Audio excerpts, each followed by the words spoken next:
So, welcome to another great evening here. We're in the ATL. Are you also in Atlanta? I am, yeah. I'm located right in between Little Five Points and Campbell Park, Okay, so yeah, the cool area. right Very off the Freedom Trail. Yeah.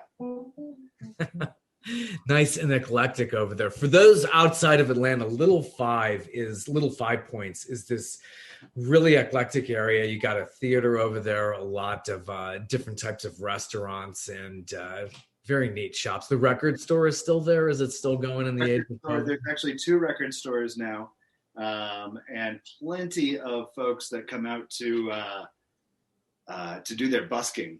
You know, they'll just pull their whatever it is, guitar, bongo, djembe, and just work the streets to try to get people pay attention. It's a hard thing though during the pandemic for sure for the buskers. They it's hard to sing on the street with a mask on and Oh, really project yourself to the point where you're singing to people on the street. And so there's and occasionally I still like to go out and find a nice corner to stand in, not to sound creepy, but to play some music in a good part of town and have fun with it. But it's definitely this the pandemic has sort of hurt all businesses, and sort of the arts especially. And I know that a lot of people, well, it's not necessary. You're not going in and saving lives, and all the rest. But I do think that there's a certain amount of like mental health that goes into the music, the playing of it, the listening to it, the being in an audience. The excitement you get when you have a concert to get ready for, or to go to, and with the lot of the venues shut down, or temporarily shuttered, it's definitely a struggle, but it's something that as a musician, we're sort of coming tighter together as a community of musicians, to lift each other up. it's really important because it's just like, and that's why I'm doing this podcast. It's really to lift people up, get it out there, and aside from finding out about the artist and really going into their past, it's really about promoting them and saying they're working really hard and they're trying to make a living. And unfortunately, something so much bigger than all of us has come in here. And we Nobody have could no have seen this control coming. over it. Nobody could have seen this coming. No, I mean, how could you prepare for that? We could all save money and do all that, but it's impossible to prepare for something so large. Like we didn't see it at all. Yeah, and it really makes this entire generation think. There's got to be something for a rainy day, Right. and there wasn't for a lot, and all of a sudden, on top of everything else, now there's these health concerns, and respect concerns, and people who can't quite wrap their head around empathy, to the point where it's I'm going to wear a mask. I'm going to protect myself. If you don't want to, that's your thing, but don't come after me, because this is something that I want to do. I've got an 8-year-old daughter. I want to make sure we're all safe and sound every step of the way. Oh yeah, definitely. And so is this music, is it your day job? Is this a full-time thing you're going after? Uh, It is, it was, prior to this craziness, my brother-in-law, who is the other half of the group that I'm in called the Foothill Brothers, um, he and I were playing upwards of 150 or so shows a year. And so we were able to, between that and booking, time in studios with musicians, and folks that sort of wanted to, get us on the hire, or even the private weddings and, the parties and stuff like that, to go down from that to say a dozen shows, is a huge difference. And so, for me, it was a lifestyle choice. I had always been a musician. but I had been a musician and also a social studies teacher. And a couple of years ago, I left the classroom after it became more and more aware that I was kind of a disruptor. I feel like there's so much to gain out of actual truth and authenticity. And there were so many standards in this great state of Georgia that we're in that just kind of missed the mark.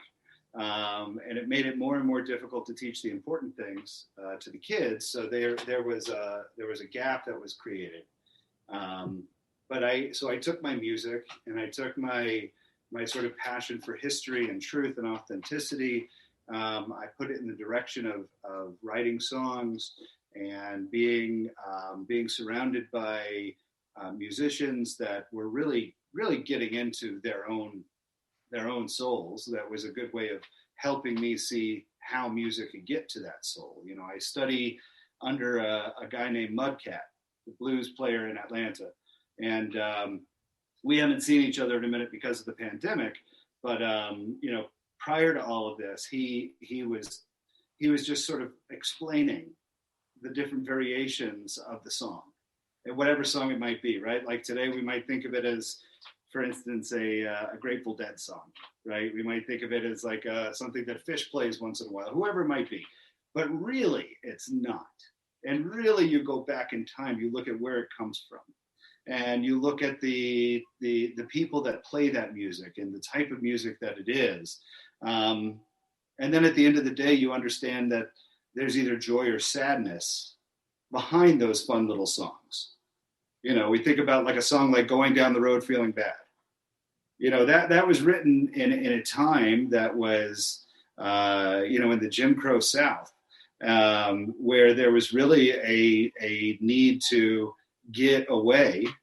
But this idea of going down the road feeling bad was the whole idea of the African American experience of not actually being able to go down the road and have happiness and joy meet you, but to have all the hurdles up. It's interesting. That really is. So I took it and I worked for a while with a group with the Alliance Theater to try to help steer some of the music authenticity. And now I'm doing a lot of writing. Prior to all of this, I was also running a couple venues in town and helping the sound folks, and also working as a studio musician for those in need. But when this pandemic hit, it all shuttered, and so everything all of a sudden was just gone with the wind. How depressing that is. It is, but so out of that you can, and a couple of tunes that I've written through this pandemic have sort of highlighted my ups and downs with that. And I'm no perfect individual whatsoever. I've got all the mental anguish that anybody else might have, but in my own way. And I think that's a big part of the experience, is to understand that we all suffer differently. And so the idea is, can we suffer in a way that is, well to us? Can we find healing through it? And so that becomes a lot of the times where I turn to the music, and I think about the process. I get out of my head. I turn the news off. I turn social media off. I don't want to look at any of that because it's a toxic environment that breeds more toxicity. And we are already growing up in a toxic environment enough. So why continue to manifest it? Yeah, it's like you're volunteering, you're signing yourself up for that when you're on social media, and it's so hard to avoid. It's a total train wreck. Going back to being a social studies teacher, yeah. Did you have to deal with No Child Left Behind and all these? You were mentioning standards. So there've been a lot of different versions of that No Child Left Behind. I started teaching in the public schools up in Chicago, and then came to Atlanta and was teaching here, all the while kind of playing in string bands at nighttime. and trying to make it, one-eyed open the next morning. Oh, I'm fine. I can make it through this. I didn't mean to play till 2:00 in the morning. But no, the idea of this no child left behind, the idea that everybody's going to catch up. And I think that this actually gives us a minute to think about historical perspective on pandemics. And a lot of you out there listening might have a kid at home that's going through school, that's doing the virtual schooling right now, and trying to navigate all of those social graces that they're missing. But the reality is when the last global pandemic hit, what was that, 1917, 1918, they school systems ended up holding back several years of kids in different ways. And not everybody was held back, but in order to allow for a bunch of kids to catch up. Now, this idea of no child left behind, unfortunately, doesn't take into consideration communities that are at risk, right? Or that are impoverished, or that are, sort of unspoken for. There is a big difference between a house that has internet and a house that doesn't, especially with the virtual learning. There's a big difference between a house that has a bookshelf full of books and a house that doesn't have books. So, and are people still reading to their kids, or are we getting frustrated because we've all been at home around each other too much? And so I think that's when we put ourselves to the side in that respect, right? But no, the idea of no child left behind doesn't account for all the children that were already behind before somebody said, we're not going to have any children left behind. Yeah, it's just, you can't paint everybody with the same wide brush and all the standardized stuff. And I'm sure you're finding yourself teaching the tests, and it's just this whole rote memorization and not really absorbing or really gaining perspective. So I'm sure probably the music was a great outlet for you during all this, I would imagine.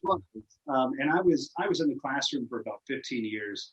And really what got to me was I was teaching about disenfranchised communities, and as part of a larger unit. But I had several parents say that was too racially one-sided. I said, what do you mean? And they said, well, my kid doesn't experience those things. And I said, well, then your kid won't ever be able to experience that other person until they can experience those things, or until they can understand that experience. It's a sort of a cyclone of nimbuses. Well, so starting out, when did you learn how to play guitar and get into music? Was this long before teaching, when you were very young, and where did you grow up?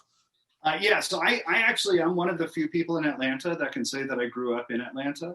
Oh, you're the one. Okay. I'm the one. Yeah, I'm that guy.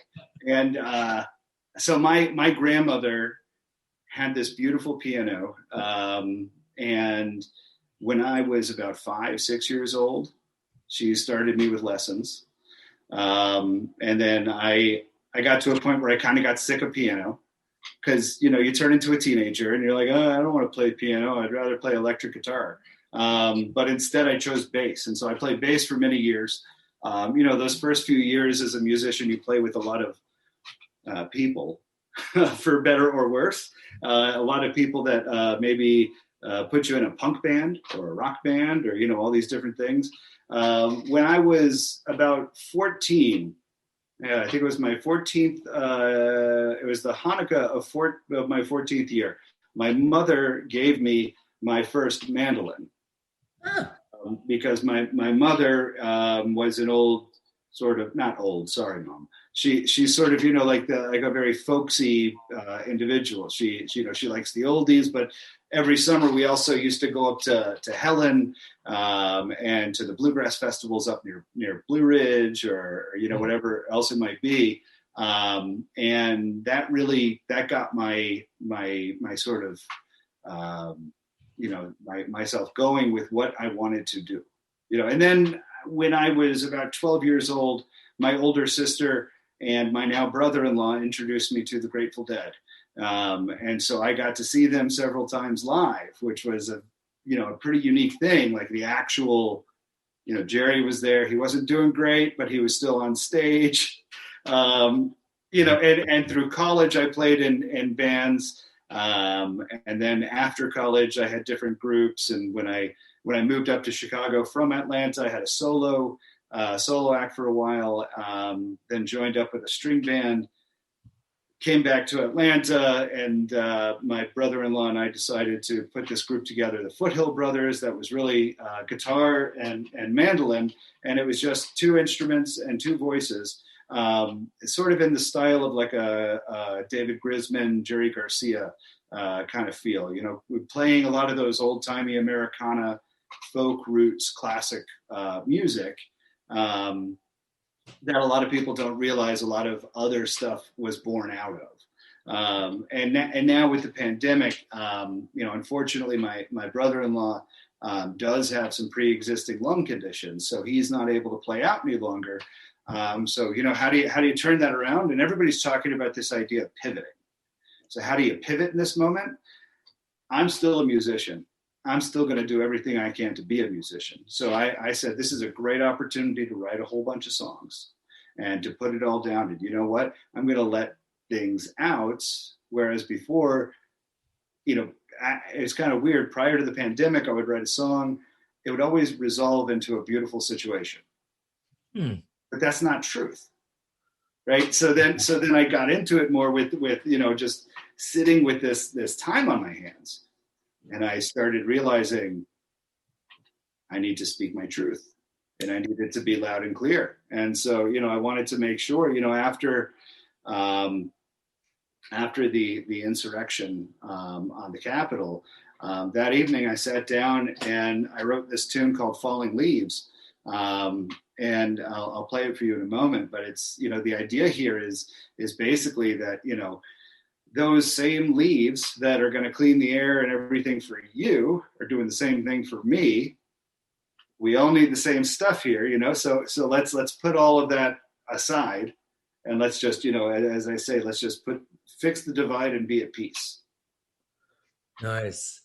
Yeah. It's so you react pretty quickly to social events and can pretty much craft a song out of that. Is that a long process for you? Songwriting is a very interesting process. There's times that I'll wake up in the middle of the night and I'll just have this, this sort of tune going through my head, and I'll sit down and I'll try to work it out. There's times that I can write the guitar part or the mandolin part or whatever it might be, and can't think of a word to save my life. And there's other times that the whole song comes all at once. And sometimes those are really amazing, great days when you can do that. It's very frustrating, of course, when you're sitting there trying to, it doesn't rhyme, it doesn't need to rhyme, Bob Dylan never rhymed, it's fine. Oh, the worst thing is placing rules on yourself. It's like, no, stop making these boundaries, because then that's going to cause your writer's block. And it's like, no, I'm really stuck. And as a songwriter, that's something that we go through is that, there's a formula in place. There's an intro, there's a building up, there's a chorus.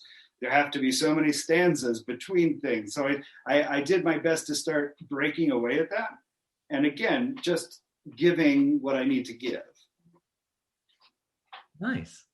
So you could do a snippet of the whole thing, the song that has been inspired by the insurrection. Sure. And, I just want to preface that by also saying that I understand that people on both sides feel different ways. And sure. I'm not, this is not my sort of revolution. We need to go attack each other in the streets. This is really a song about empathy. This is really a song about, what happens when people do become too selfish and how that affects other people.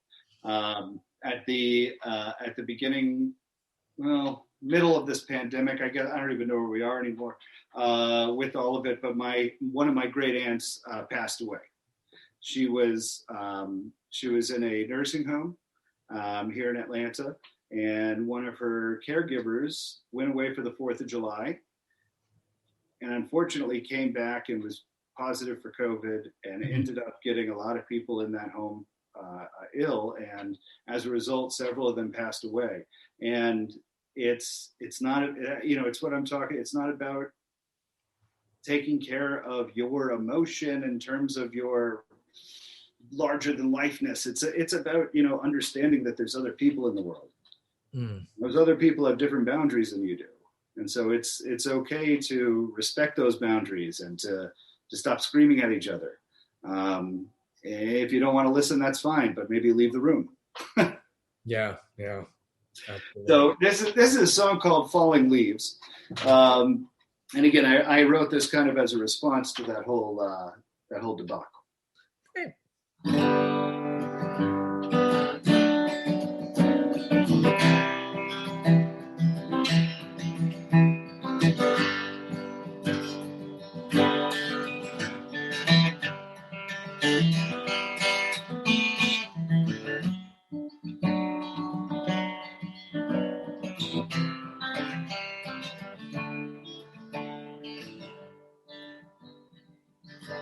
What makes you so selfish that we can't get along? Your pride robs my health. Your greed is too strong. Babies are hungry. You blame all but your cause. While people are dying, you say it's not my fault. Well, the leaves that clean the air for you will fall to the ground, whatever you do.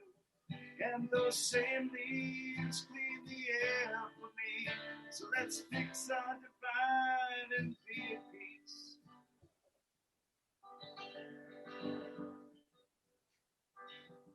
What do you call your heritage? Most call a sin.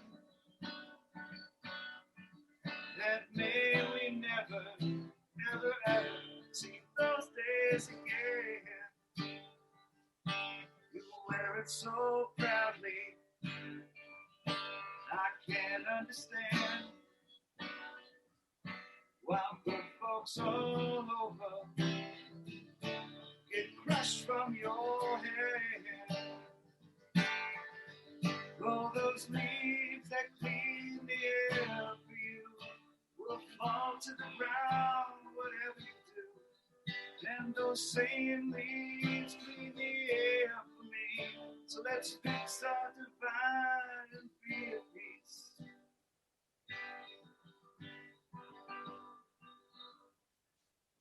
Maybe you could just listen and don't raise your voice. Stop telling me that I'm wrong.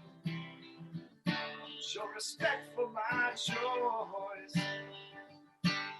Show love some mercy. There's nothing to lose. We can count on each other, sisters and brothers, forever and ever. Well, those leaves that clean the air for you will fall to the ground, whatever you do. And those same leaves clean the air for me. So let's fix our divide and be at peace. Let's fix our divide and be at peace.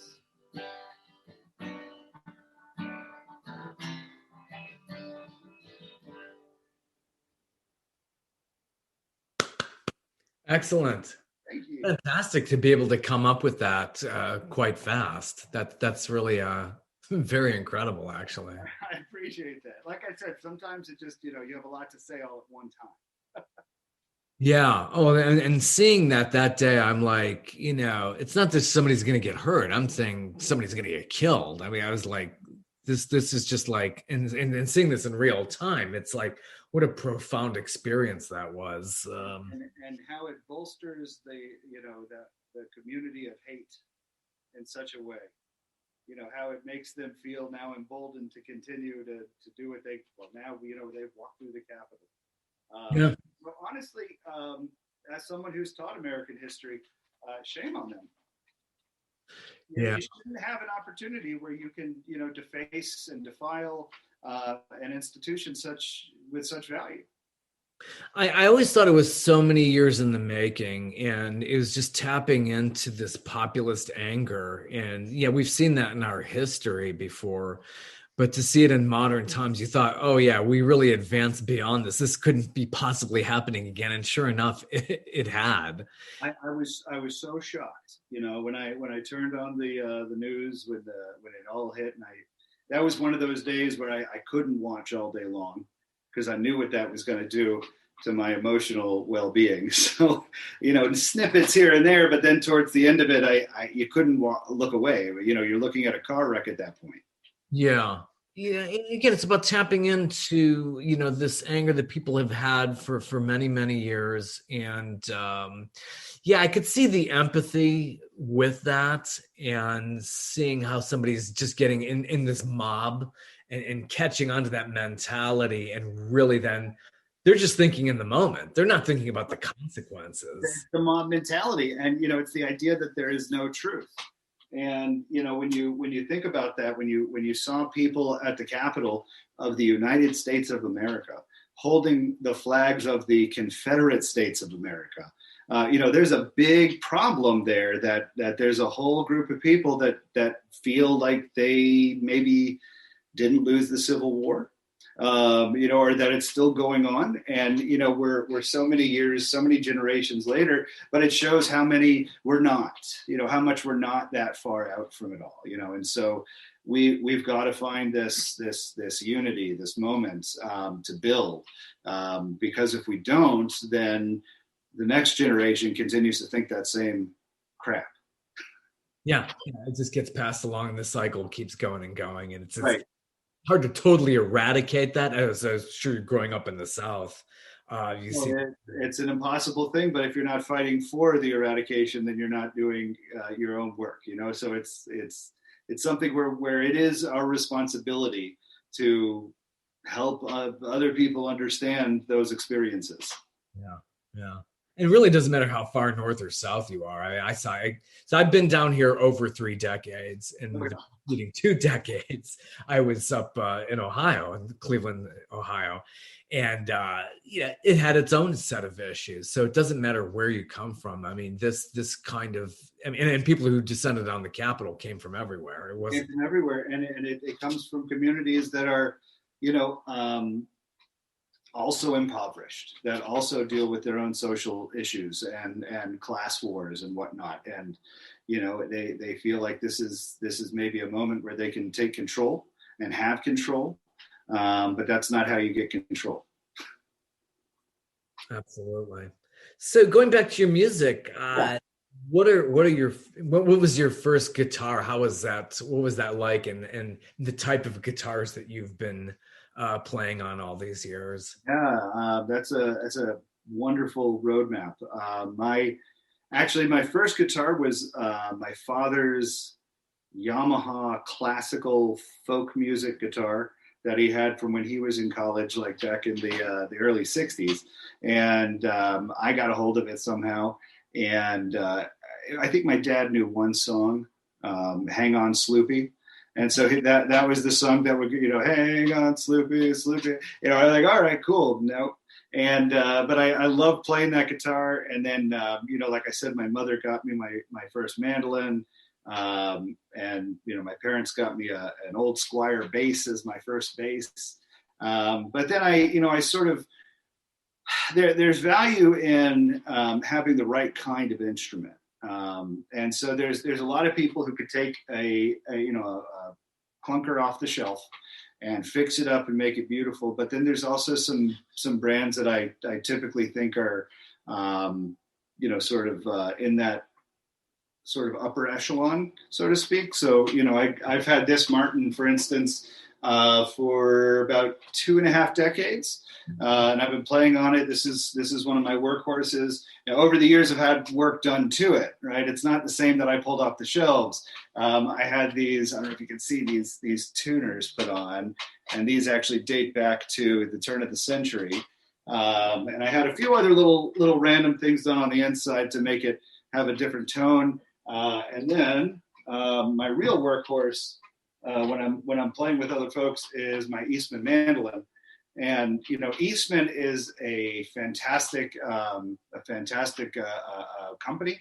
They got their start making violins and cellos and sort of classical instruments, and then realized they could just as easily put one of these together. So this guy I've been playing. It's in here. It's since 2004, and so it was one of the first mandolins that they made. And again, I've had this worked on a time or two. I've also got lots of scratch marks from over the years, but I've yet to find something that feels more comfortable, after so long. And so when I'm sitting around and I'm just sort of, it's got a great warm feel to it. Actually, I got a little jazz tune that I wrote. I could play a snippet for you right now. It's a tune called Sugar Beans. 1, 2, 3, 4.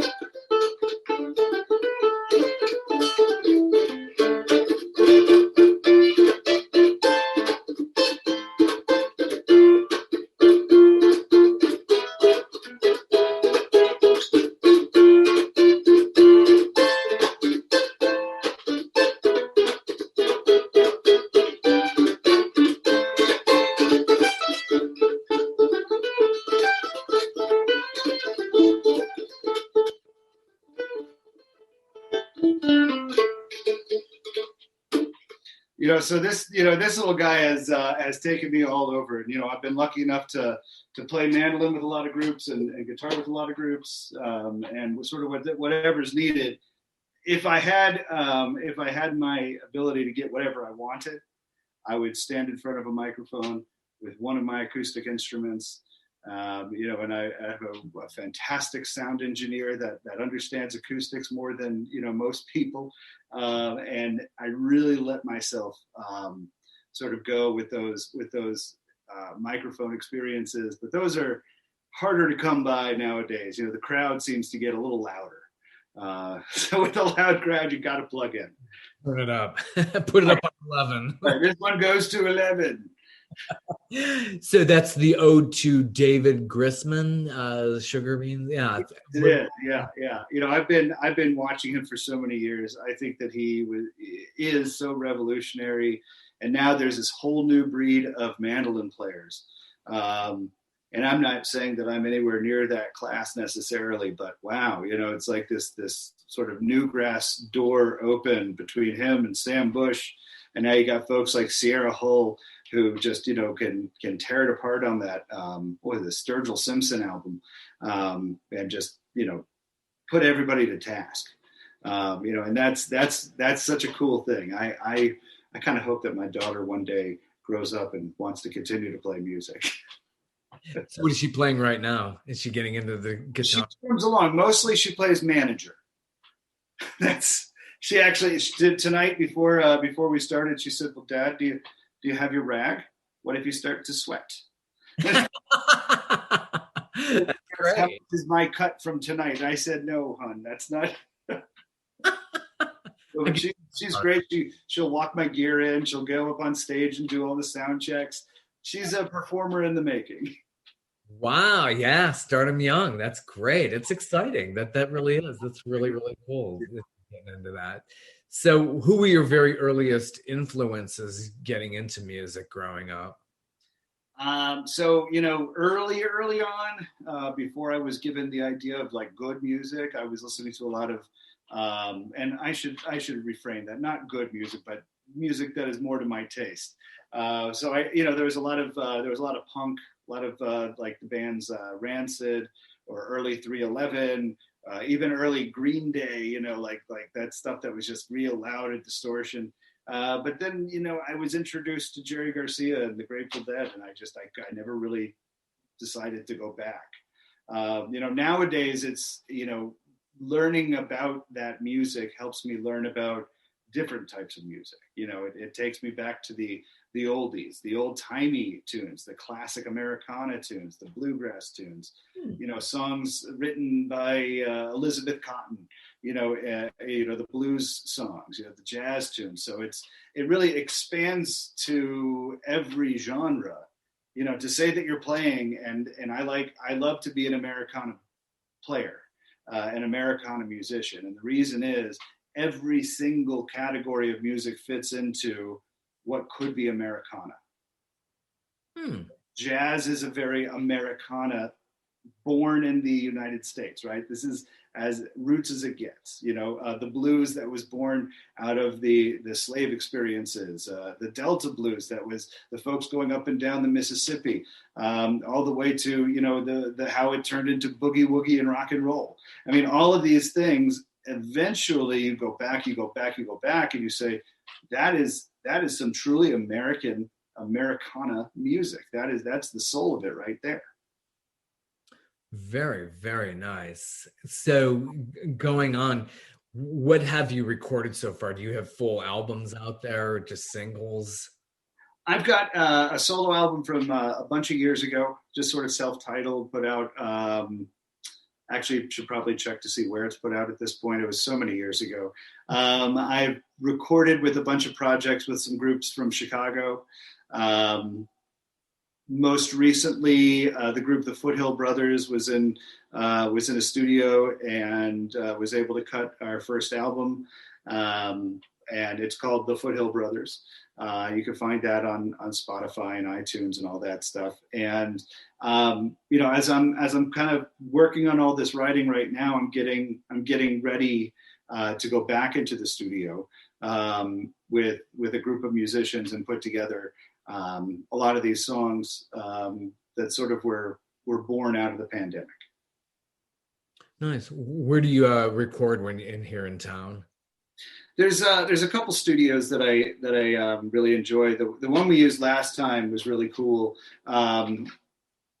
There's a pub in Little Five Points called Wrecking Bar, and they've got great food as well. And they source their food from their own farm. So the farm is called the Wrecking Farm. The guy and the man and woman who run the place are musicians themselves, and turn part of the farm into a recording studio.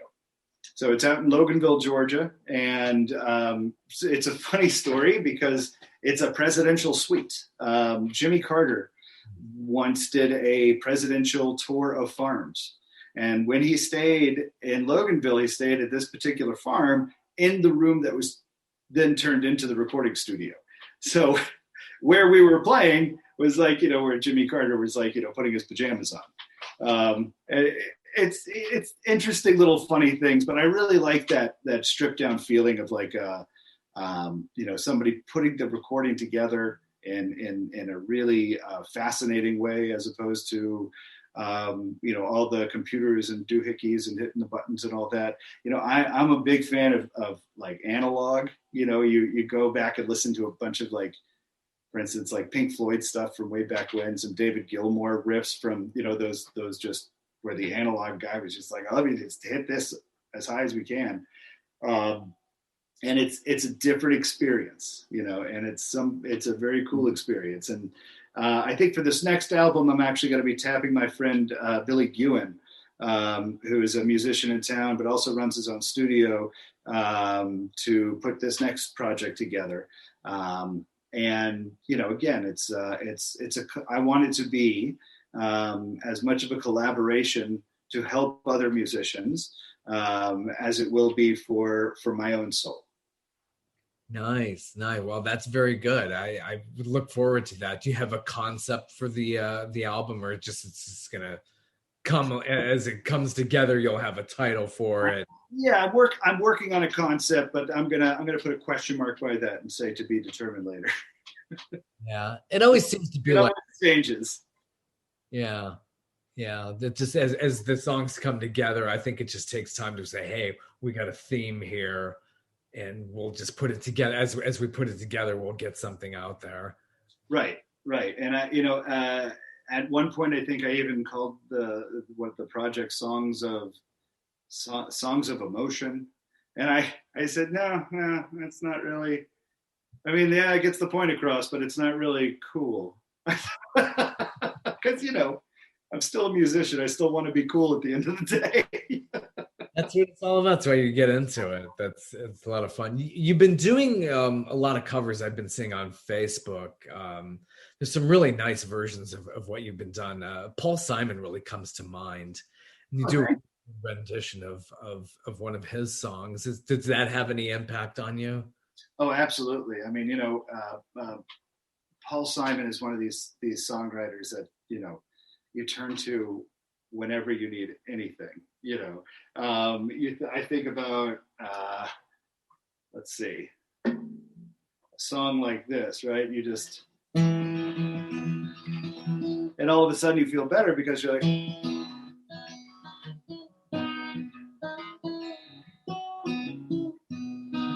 hello lamppost, what you knowin'? I've come to watch your flowers growing. Ain't you got no time for me? Do feeling groovy.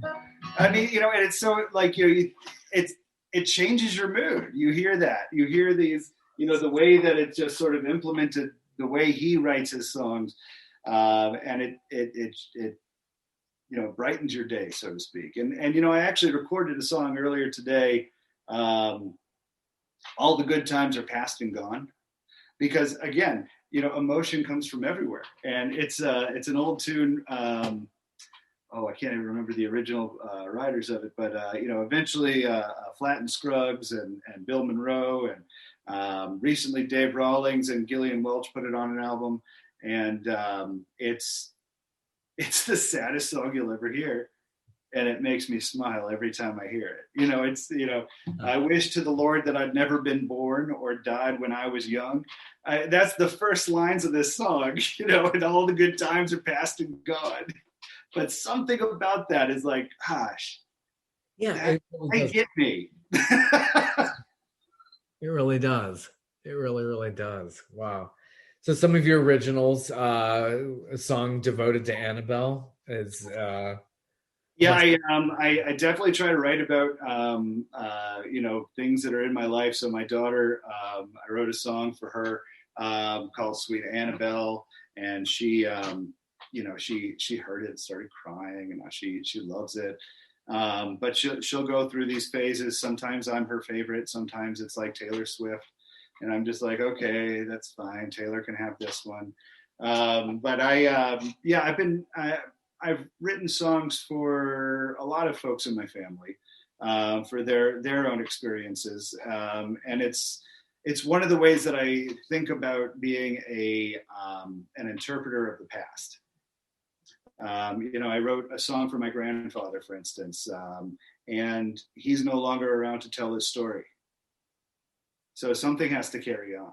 Something has to, continue through the ages. And so, I think that's what gets captured in the songwriting process.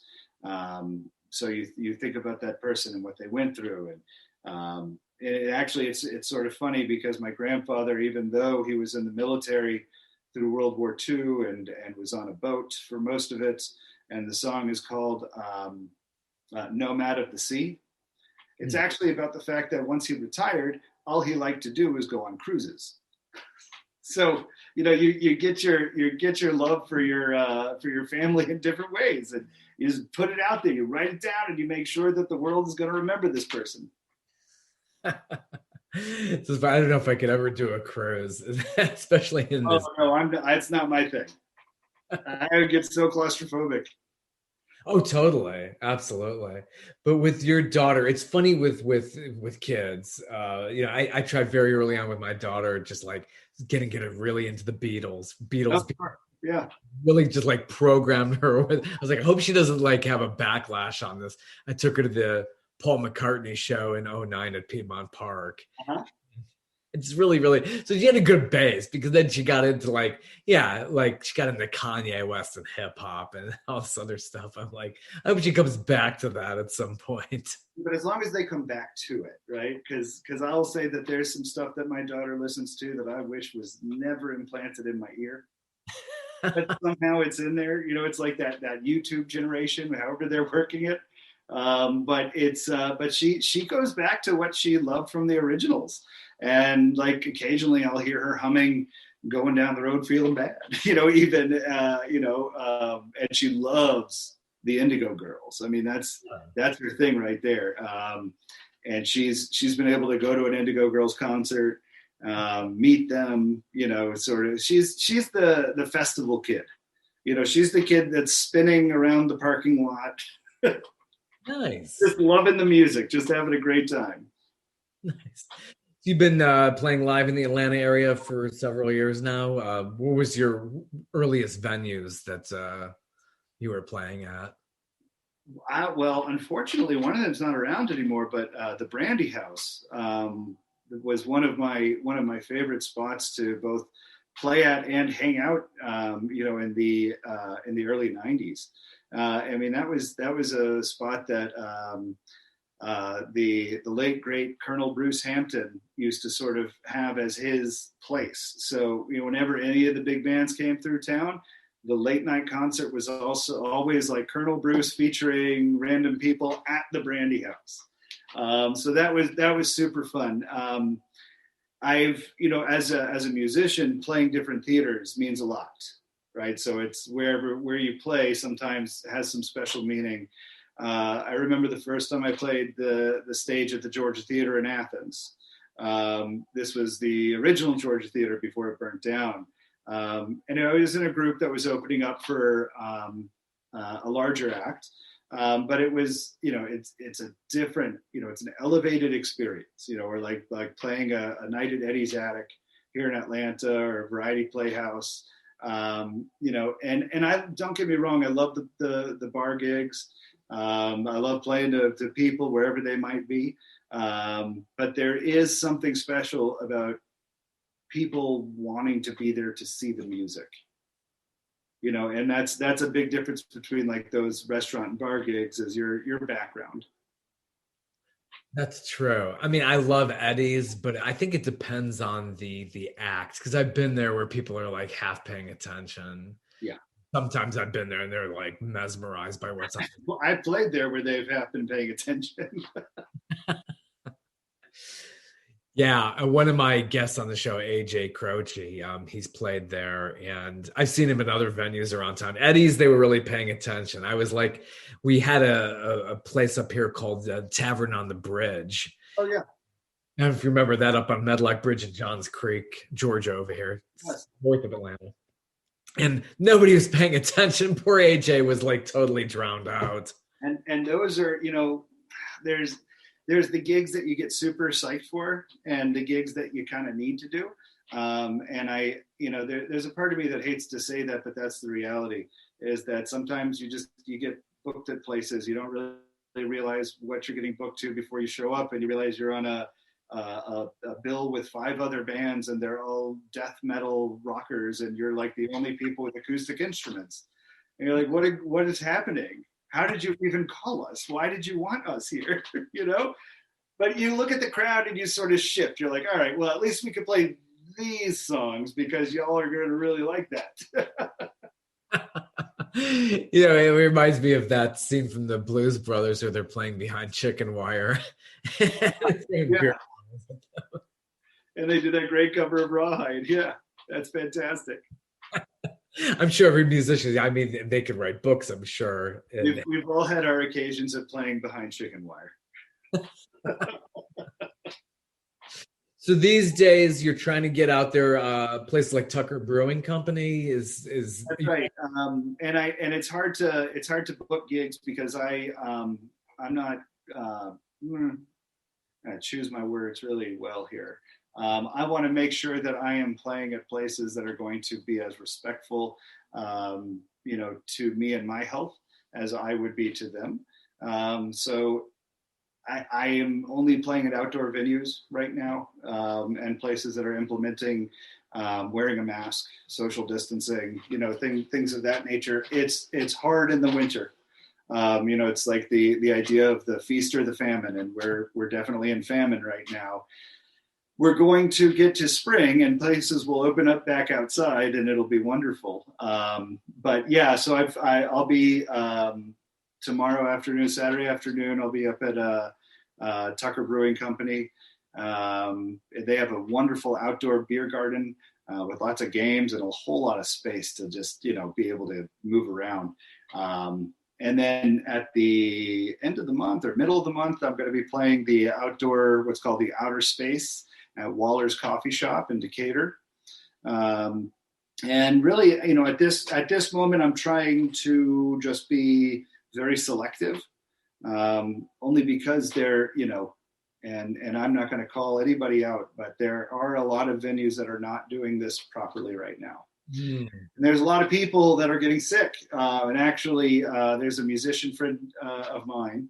And again, I won't call anybody out by name, but he's gotten COVID 3 different times now. Oh my gosh. And he doesn't stop playing these indoor bars that are crowded, and it's just like you're kind of doing it to yourself after a while. It's such a no-brainer. And I was saying this about the supermarket down in Naples, Florida, where they're just, yeah, they're partying like it's 1999. It's just like, what are you guys doing? And it's like there are always consequences. Every time you hear about like some venue like they had up in Sturgis, South Dakota, people got sick. It was just like A equals B. It's so simple and it's so easy to see what they were doing. But we're really in a unique time where science doesn't exist, So I don't really get it, and I understand that people have to pay their bills.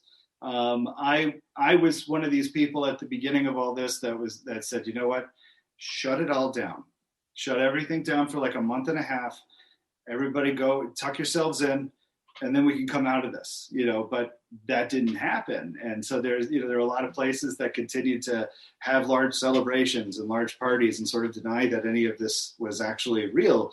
But again, I can tell you from knowing people who have passed from COVID, my own family members getting sick, it's very real. And the thing that gets me the most is when people start to blur the lines between what is public health and what is politics. Right. This is not a political issue, folks. Knocking on your door here. Just want to let you know that this has to do with germs, and they don't care what side you vote on.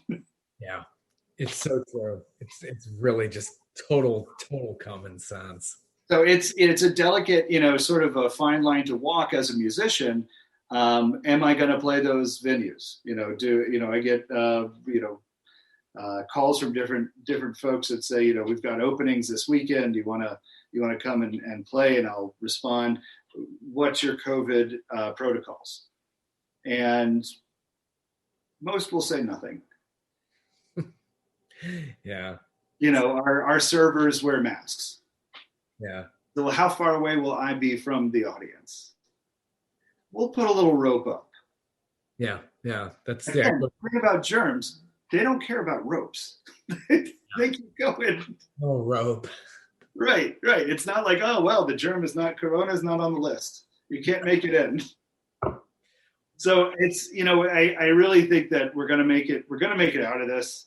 I think it's a hard learning experience for the country. I hope, I really do hope that people who love music, whether you're a musician or you're not a musician, but you love music, you love entertainment, the arts of any kind, that you can come out of this experience with a better understanding for what that value is. and not take it for granted. Really enjoy the fact that we have culture. It's what literally separates us from the apes. So give us a chance. Keep your masks on, and we will be back to entertain you literally as soon as we can. Yeah, I think that's really all very important. In the meantime, you're at home, you're recording. Some great music is coming out of being in quarantine from a lot of artists. Gosh, I mean, even the big ones to everybody down from there. It's just incredible what people are coming up with. A lot of good stuff has come out of it musically. Yeah. So yeah, you have to look at the silver linings, definitely. Absolutely. So, any other songs that you'd like to perform? It would be. I got this one song that I was just finishing up that I'd love to leave you with. It's a song called "The Creek," and I was having a conversation with my friend Bree from Skunkweed Juju, which is another group. I love their name. They got the best name on the planet.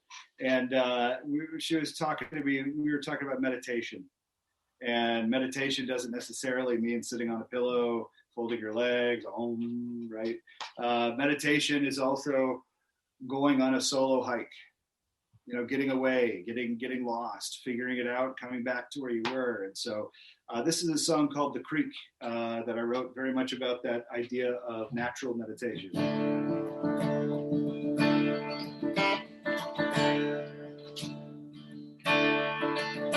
On a crisp fall morning, the wind picked up, so I followed it downstream. Grasping sideways on the banks of the shores, the pebbles crunched under my feet. My thoughts were all I had packed that day, and they were heavier than I could bear. Some can move on and some will get stuck, and I'm trapped between here and there.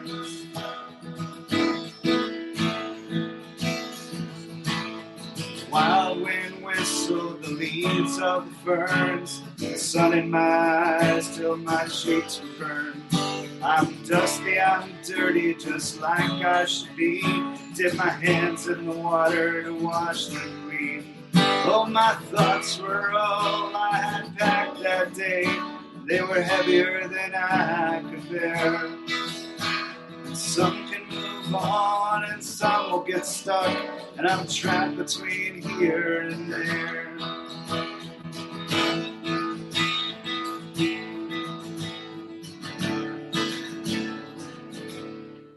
As the day turned to dusk, bats came about, swooping around with mosquitoes in their mouth.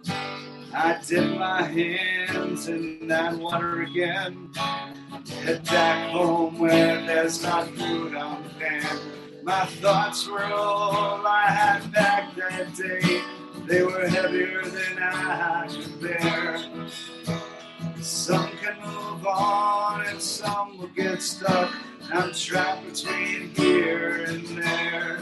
Oh, my thoughts were all I had packed that day. They were heavier than I could bear. Some can move on, and some will get stuck. I'm trapped between here and there. I'm trapped between here and there.